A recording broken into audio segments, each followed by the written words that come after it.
Bitlis'in Groymuk ilçesine bağlı Budaklık köy kaplıcasının kenarındayız. Yazın sıcak havalarında yaylada otlanan hayvanlar tozlu yolculuğun ardında kendilerini serinlemek için kaplıcaya bırakıyorlar.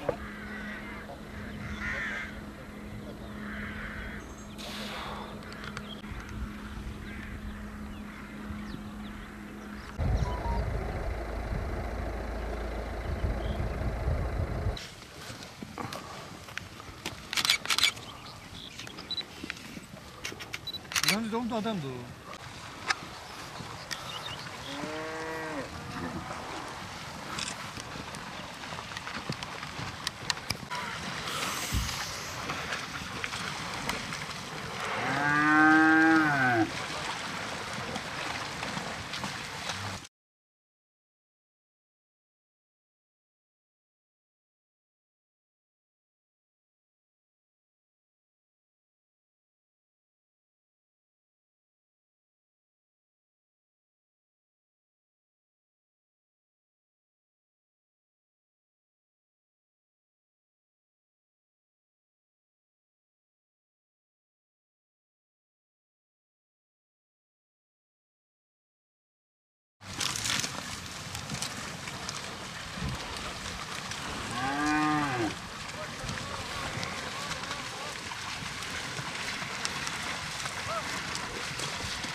Değerli arkadaşlar, bugün Groymuk ilçemiz Gölbaşı, Güzelli, Özkabak, Budaklı, Değirmenköy, Guruk köylerindeyiz. Yaklaşık olarak 6 köyümüzün oluşturduğu bu sahada, İron sazlığı sahasında.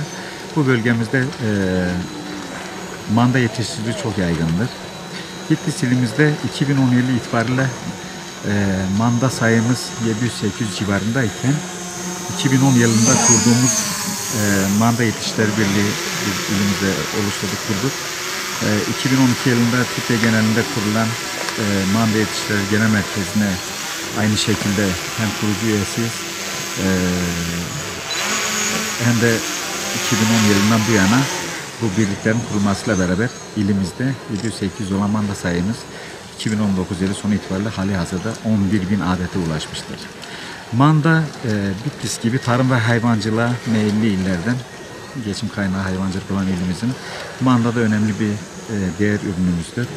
Yaklaşık olarak 11.000 adet mandamızdan biz her sene 4.000 ton süt elde ederiz.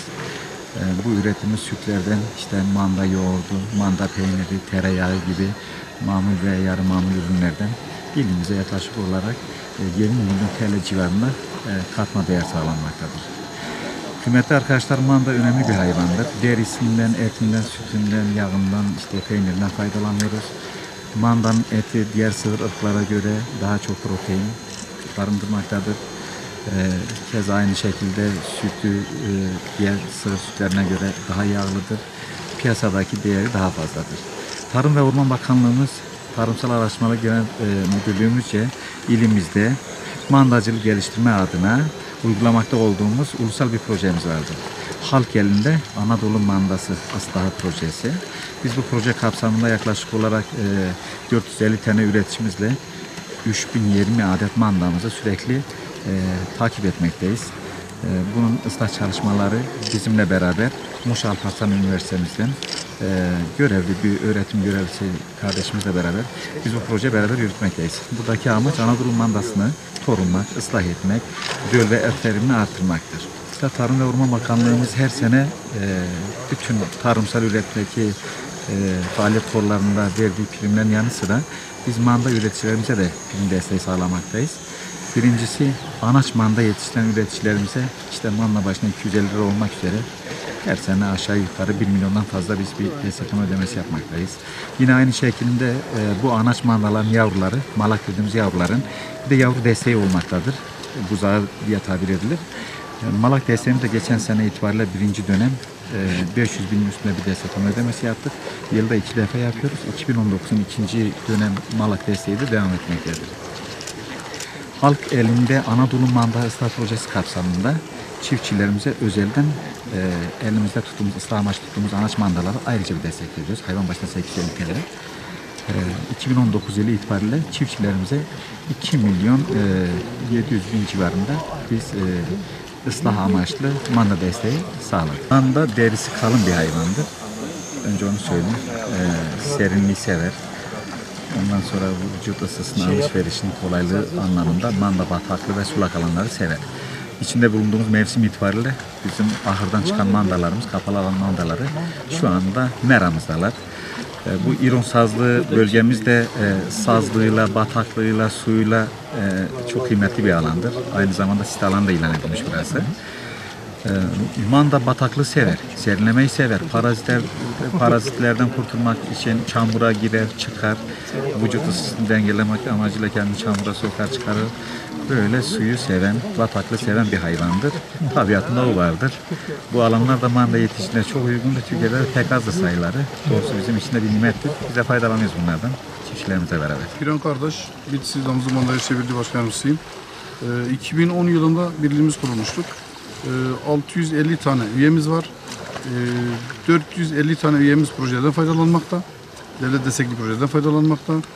900 başla başladığımız manda sayımız şu anda 10.000 tane manda varlığımız var. Şu anda ıslah projesinde olan manda sayımız 3027 adet. 450 üyeyle bunlarda devam ediyoruz. Artı bu olmazsa olmazımız dediğimiz sazlık alanımız var. Süt verimlerimizde maksimum şu anda aldığımız hayvanlarda 6 litre ile 7 litre arasında değişmektedir. 10 litre aldığımız hayvanlarımız da var. Bunu yıllık bazında seleksiyon yapılarak bunun daha da iyi bir yere getirmeyi düşünüyoruz. Hani manda varlığımızda seleksiyon dediğimiz şekilde nedir? Süt verimi düşük olan mandayı elden çıkarıp onları alttan yetişen hayvanlarını alıp daha da iyi bir verim elde etmek için bu hayvanların devamına sağlıyoruz projede. Onun dışında yıllık desteklemelerimiz TAGEM tarafından, devlet tarafından desteklememiz 2 milyon 653 bin lira gibi bir para alıyoruz her yıl. Türkiye'de de şu anda en fazla projede olan hayvan sayısı Bitsili birinci sırada bulunmakta. Başka da bununla ilgili süt ve mera alanında bahsetmek istersek İrona Sazlı diye adlandırılan bu sazlığımız 6 köy buradan faydalanıyor. Değirmen Köyü, Günkırı, Budaklı, Özkavak, Güzelli ve Gölbaşı beldesi olarak bu mera alanı kullanılıyor.